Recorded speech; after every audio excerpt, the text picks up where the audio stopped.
വൈക്കത്തഷ്ടമി നാളിൽ ഞാനൊരു വഞ്ചിക്കാരിയെ കണ്ടു.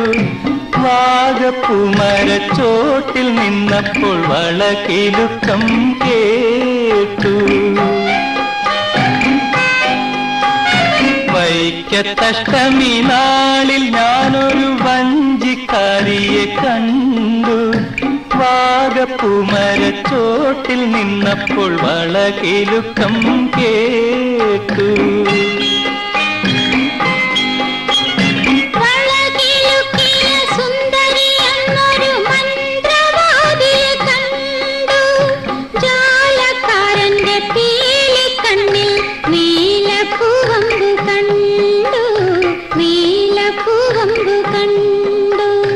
വൈക്കത്തഷ്ടമി നാളിൽ ഞാനൊരു വഞ്ചിക്കാരിയെ കണ്ടു.